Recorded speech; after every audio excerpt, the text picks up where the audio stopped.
반갑습니다. 대기업 시청자 여러분들 그리고 삼청당 제약 주주님들.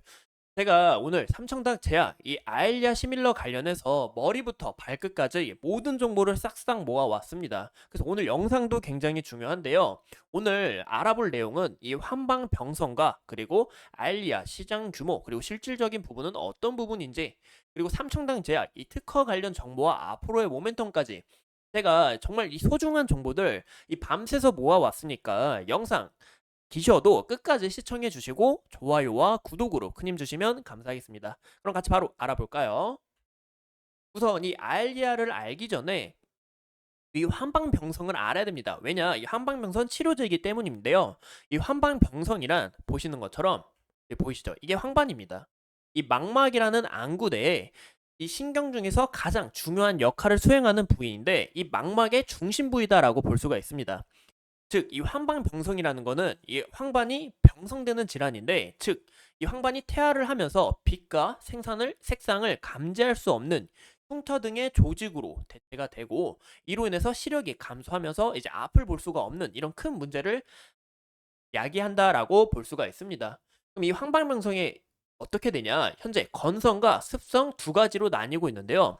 또 이 노인 인구가 현재 인구 고령화 굉장히 심각한 문제죠. 이 노인 인구가 지속적으로 증가하면서 이 환자 규모 자체도 커지고 있다고 합니다. 그중 이 습성 AMD가 제일 말썽인데 유병률도 굉장히 높고 노인 실명에 있어서 큰 주 원인이다라고 이야기가 나오고 있어요.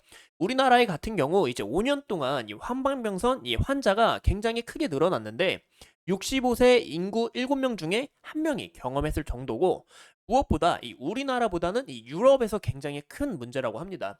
보시면 유럽의 백내장 20%, 녹내장 20.5%, 황방병성이 26%를 차지하고 있는 만큼 굉장히 심각한 문제다라고 볼 수가 있겠죠. 그래서 이 아엘리아가 이 황방병성을 치료하는 데 있어서 다른 제약과 비교시에 이 탑 클래스 성능을 갖췄기 때문에 현재 이 아엘리아에 대해서 크게 주목이 되고 있다라고 볼 수 있습니다. 이 대표적으로 이 리제넬론 미국, 그리고 미국 외에 이 바이에릴 두 가지 기업을 크게 찾아볼 수 있는데요. 현재 이 두 기업이 독점하고 있습니다. 가점하고 있습니다. 현재 뉴스를 보시면 연매출 13조라고 이야기가 나오고 있어요. 제가 이제 이 아일리아 시밀러 관련해서 많은 삼청당 제약 주주님들이 많이 신청을 해주셔가지고 제가 이제 오류가 있을 수도 있잖아요. 이 정보가 하도 많다 보니까 오류가 있을 수도 있어서 제가 이제 밤새서 정말 모든 정보를 싹싹 보고 이제 검증까지 완료를 했는데, 이 부분 연매출 13조가 아니라 약간 오류가 있었더라고요. 보시면 이 리제넬론, 이 현재 이건 바이엘의 실적이고, 이제 리제넬론의 실적을 우리가 함께 봐주시면 이 누적 매출 함께 봐주셔야 됩니다. 보시는 것처럼 2023년에는 이 리제넬론이 12조 4,620억, 바이엘이 4조 7천억, 토탈해서 2023년에는 17조 1천억이 되는 이 규모였고, 2022년 같은 경우는 이 17조나 되는 규모였다라는 거예요.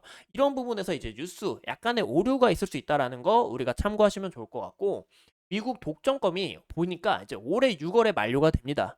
또 유럽 물질 특허는 2025년 11월에 만료 예정이에요. 그래서 우리가 유럽 문제가 굉장히 심각하다 했잖아요. 또 최근에 삼성닭 제약이 유럽에서 독점 공급 계약을 했는데 실적 부분은 2025년에 반영될 가능성이 있다라는 거예요. 그래서 이 부분이 좀 멀어질 수 있다라는 거 우리가 참고하시면 좋을 것 같고, 현재 이 황방병성 치료제 시장 규모를 봤을 때 2031년까지 270억 달러, 하나로 37조나 되는 규모로 커질 전망입니다. 하지만 이 부분은 어디까지나 예상 수치이고, 현재 이 노인 인구가 증석적으로 늘어나고 이 습성 A인데 말썽으로 인해서 이 규모는 더 커질 수 있다라고 전망을 하고 있습니다. 그렇기 때문에 이제 많은 바이오 기업들이 먼저 상업화하여 초기 시장을 선점하는 게 굉장히 큰 포인트다라고 볼 수가 있겠죠. 근데 이 부분에서는 이제 삼청당 제약이 굉장히 유리하다라고 볼 수가 있습니다. 그럼 우리가 어떤 부분을 보시면 좋냐?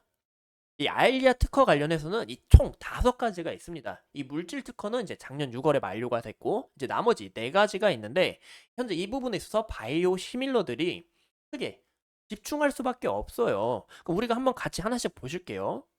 먼저 이 제형 특허를 보면 이 제형 특허는 27년에 이제 만료가 됩니다. 자, 이 제형 특허에 대해서 이제 간단한 정보를 이제 적어 왔는데 이게 간단하게 이야기를 드리자면 이 물질을 안정화하는데 추가로 들어가는 이 완충제에 대한 특허입니다. 이 삼청당 제약은 이 아스테 산염 관련해서 특허를 취득을 했어요. 보시면 이 냉장 저장 가속 그리고 가혹 조건에서 이 단백질이 그리고 생물학적 활성 장기간이 안정되어 있다. 이 부분이 검증이 됐고 다른 경쟁사를 우리가 보면 이 셀트리온, 이 삼성 바이오 AF 볼 수가 있겠죠. 근데 이 부분은 다 특허가 없다. 오로지 이 알테오즌이 있는데 이 알테오즌 히스틴디온밖에 이제 찾아볼 수가 없었습니다.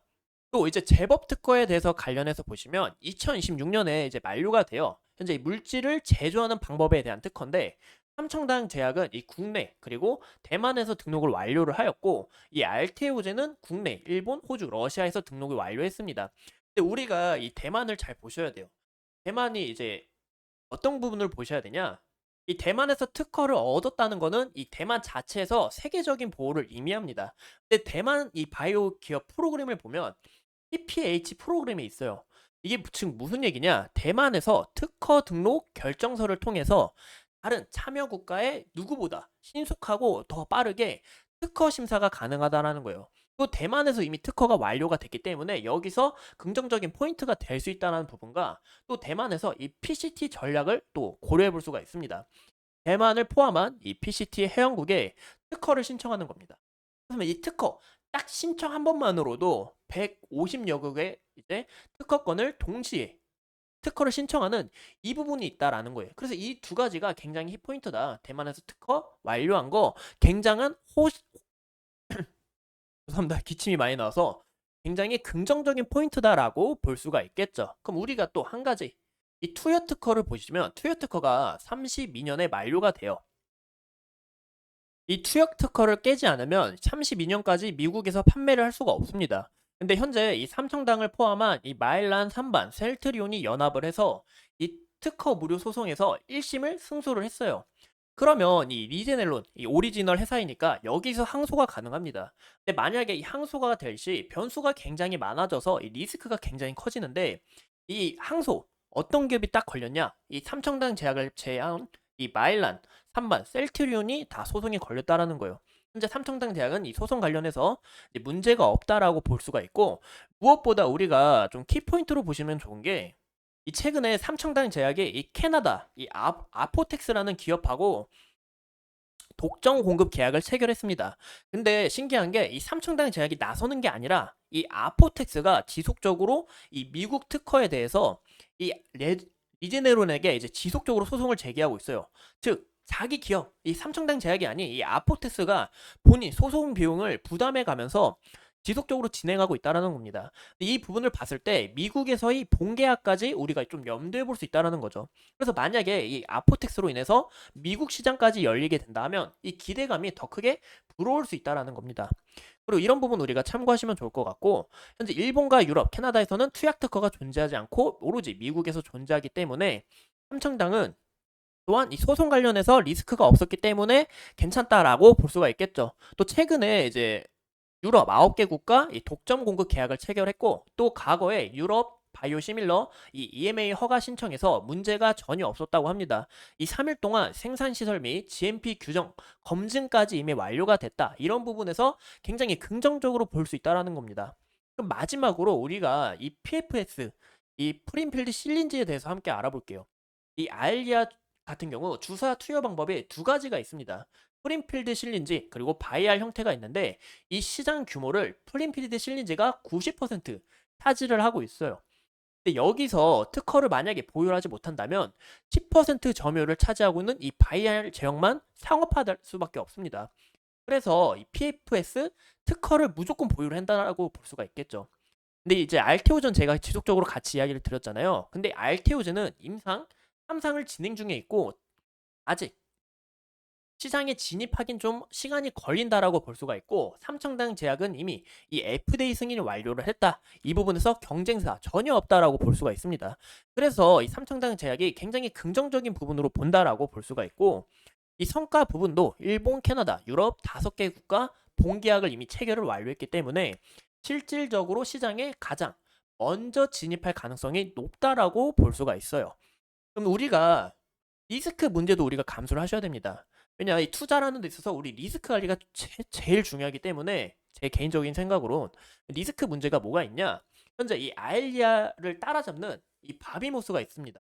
이 바비모스가 이제 게임 체인저급 약인데 현재 이 아엘리아 주사보다 이 면적이 작고 그리고 성능 관련해서 굉장히 뛰어나다라는 이야기가 나오면서 현재 점유율을 따라잡고 있다. 이 부분은 우리가 리스크로 이제 참고하시면 좋을 것 같고 현재 이 아엘리아 관련해서 많은 바이오 시밀러들이 출연을 했습니다. 그러면 환자는 지속적으로 늘어나고 있는데 이 다수가 생기다 보니까 이 약 가격이 낮아질 수가 있어요. 그래서 이 시장 규모가 줄어들 수가 있습니다. 이런 부분 좀 체크를 하시면 좋을 것 같고 기존 이 물질 특허가 과거 2023년 6월에 만료 예정이었지만 24년 5월 만료로 연장이 되었다. 그래서 이 물질 특허가 또 연장될 수 있는 부분이기 때문에 이런 부분은 우리가 조심하셔야 된다. 그래서 제가 이 이슈가 나오게 된다 하면 여러분들에게 바로 알려드릴 예정이고요. 그럼 우리가 이 삼청당 제약 같은 경우 이미 검증을 완료했다. 이런 부분을 봤을 때 이미 검증을 다 완료했다라는 거 우리가 참고하시면 좋을 것 같고 캡처하시면 좋을 것 같아요. 그럼 앞으로의 모멘텀, 이 아일리아 시밀러 말고 또 어떤 모멘텀이 있냐? 바로 이 삼청당 제약의 이 에스페스, 경구제, 인슐린, 그리고 안약, 모멘텀 등 또 우리가 체크해야 될 거는 이 아일리아 시장 점유율에 대해서도 삼청당 제약이 얼마나 차지할지 계산을 해봐야 된다는 겁니다. 그래서 이 다음 영상도 굉장히 중요해질 수밖에 없고 저는 이 에스페스 관련해서 오늘 한 번 더 간략하게 말씀을 드리고 싶어요. 이 에스페스가 뭐냐? 기존 주사 맞는 거 굉장히 무섭잖아요. 저도 주사 맞는 거 정말 무서워합니다. 또 심지어 이 아일리아 같은 경우 보시면 이 황반에 있어서 눈에다가 주사를 맞아요. 이 어떻게 눈에다가 이렇게 주사를 맞아요? 너무 무섭잖아요. 그래서 이 삼청당 제약은 이 주사를 맞는 게 아닌 먹는 약으로 지금 현재 바꾸려고 현재 시도 중에 있습니다. 그래서 항반 치료제에 있어서 주사가 아닌 이 먹는 약으로 대처하게 된다? 그러면 시장 점유율이 더 큰 폭으로 올라갈 수 있다. 또 이게 타겟이 노인이 주고 많아요. 노인이 제일 많은데 이제 노인들 주로 이제 이 노인들도 이제 주사보단 이 알약 부분에서 편리성을 추구할 수가 있고 또 이 약 가격이 낮아질 수 있는 장점이 있습니다. 하지만 단점으로는 효능이 이 기존 이 주사보다 좀 효능이 떨어질 수 있다는 부분이 있지만 이런 부분에 있어서 현재 알약으로 시도를 하고 있고 여기에 관한 이슈가 나오게 된다면 오히려 더 긍정적인 포인트로 잡을 수 있다라는 거 우리가 참고하시면 좋을 것 같습니다. 그러면 우리가 현재 차트 현황을 봤을 때 우리 차트 부분을 봤을 때는 이제 제가 저번 영상에서 말씀드린 거는 이제 이 구간이 좀 중요해 보인다고 말씀을 드렸습니다. 이 구간에서 현재 우리가 이 삼청당 제약은 주가가 많이 오른 만큼 좀 약간 지지 라인, 이 매물대를 좀 찾아보기는 어렵다. 하지만 이 과거 여기에 저항을 맞은 만큼 여기서 주가가 어느 정도 지지를 해주지 않을까라고 이야기를 드렸는데 그래서 딱 보시면 여기서 지지를 한번 해주셨죠.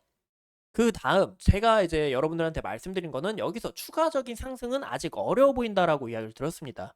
그래서 현재 주가가 어느 정도 또 조정을 받으면서 이 21선 만나서 기술적 반등으로 좀 좋은 흐름을 나타내 주지 않을까라고 이야기를 드렸는데 보시는 것처럼 현재 21선 만나려고 준비 중에 있는 것을 우리가 확인해 볼 수가 있죠. 그래서 현재 주가가 현재 어떤 모습으로 변한다 좀 판단하기는 어려운 부분이 있습니다. 이 정말 21선 주가랑 함께 만나서 주가가 기술적 반등으로 형성이 되는지 이런 부분을 우리가 상시 체크하셔야 될 것 같고 이 보시면 유럽 관련 특허 관련해서 주가가 이 기대감으로 큰 폭으로 상승을 했어요. 하지만 이 기대값을 다 반납했다. 이 기대감은 또 다시 반영될 수 있기 때문에 우리가 상시 이 삼청당 제약을 체크하셔야 된다라고 볼 수가 있습니다. 현재 물량 소화 중에 있어서 이 앞으로 주가의 움직임이 어떻게 될지 또 어떤 파이프라인이 있을지 우리가 상시 체크하면서 오늘도 이렇게 소중한 시간 내서 영상 시청해 주신 점 다시 한 번 더 진심으로 감사드립니다.